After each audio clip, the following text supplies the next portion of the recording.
AOM po is for the fourth quarter of 2022. 2022 rather. Okay. And we Guys, also prepared tupian the AOM for time. the first and second quarter of 2022 ng OBP. So, we will go back to that, no?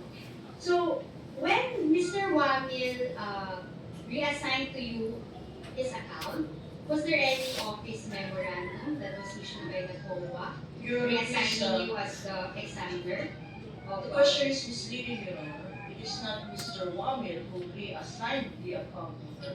She just occupied the position, Your Honor. The question was if there was an office memorandum assigning her to take over from Wamil, not Wamil himself. Witness, may answer? Yung sa assignment po kasi namin, ang No, hawak na... just please answer the question. Was there an office memorandum assigning you to handle the accounts of the OVP and the DepEd, particularly the confidential audit of these two offices? Meron po kaming order na ako po ang assign na maghawak ng national government agencies. Particularly the office of the Vice President and the DepEd. Meron po kayo noon? Ask and answer, Your Honor. Hindi, my question was specific. No? I'm referring to the DepEd and the OVP.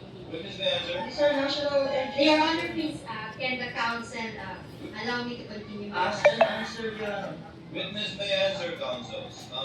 May memorandum po ba na nag-assign sa inyo specifically sa DepEd at OVP? Yung memorandum po is naka-assign ako sa national government agencies. All. Okay? Opo. Okay, I accept that answer, Your Honor. Was it Mr. Wamil who personally turned over his files to you? Iniwan po niya yung files niya sa office po nung malipat po siya sa COA Pasay. Sa kaninong office sa iyo or kaninong office ba? Sa custodian po namin sa COA Ifao. Okay. So, meron mo ba siyang iniwan na endorsement sa iyo? Na ito lahat yung mga files na iniwan ko for this particular account. Meron mo ba? For the OVP, meron mo ba siya iniwan na endorsement? Yung mismo mga files po, iwan po niya sa custodian namin. Endorsement ko, like letter, summary containing all containing a list of the files that he turned over to the custodian. Meron yung mga ganon. Meron po kami logbook pag natapos po yung Logbook. Okay, pero dala mo ba yun ngayon? Hindi po. Okay.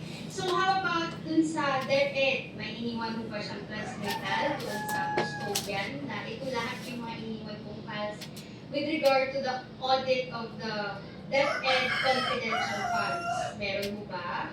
Ang iwan po niya is yung mismong documents. Yung mismong document. So, walang transmittal na iniwan mo dun sa custodian. Yung po, yung mismong documents. Document. Okay, sige. May iniwan mo ba si Mr. Wamil sa'yo? Di ba sabi mo, may mga documents mo siyang iniwan. Di ba pag nag-audit po tayo, meron po tayong tinatawag na working papers, yung mga drafts po natin. May iniwan mo si Mr. Wamil sa inyo noon? Your Honor, please, again, the question is misleading. This witness already said, asked and answered, that Mr. Wamil did not leave documents to her. Mr. Wamil left the documents to the I will office. rephrase, yeah. When did you place Okay, the may iniwan iniwan- ng worksheet sa custodian? Yes. Nakasama po dun sa files yung mga working papers po. Okay. Alright, I'll take that answer. Kayo mo, paano nyo kinuha yung mga funds na yun? Kinuha nyo lang diretso sa custodian? Ano po proseso mo? Nung ma-assign po sa akin yun sa DepEd, nung nag-submit po sila ng response, binigay po sa akin yung response together with the documents na pinagbasehan po ng Audit Observation Memorandum. Okay. So in short, niroute lang sa'yo yung response. Tama ko?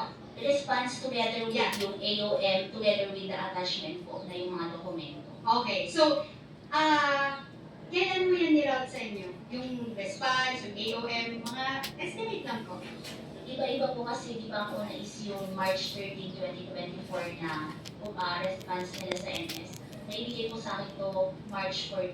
Yung sa iba po, hindi ko na matandaan yung exact date, pero malapit po dun sa after ma-submit yung response. Alright. I'll take that answer. Okay. So, Wamil prepared the AOM for the fourth quarter of 2022 for the Office of the Vice President. Tama po? Opo. How about the first to third quarters of 2023? Sino ho ba yung nag-prepare ng AOMs na yun? Dalawa ho yun.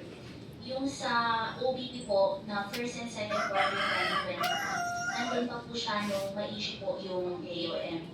Yung sa third quarter po, siya yung nag-draft. Pero nung na-finalize na po yun, wala na po siya sa COA file. So, yung custody po ng document na yun, nasa division chief. Kaya nung finalize po yun, division chief na po yung nag-finalize. Okay. So, alright. Sige, we will flash this AOM. Kasi nga si Mr. Wamil nga prepare ng ibas kanila. So,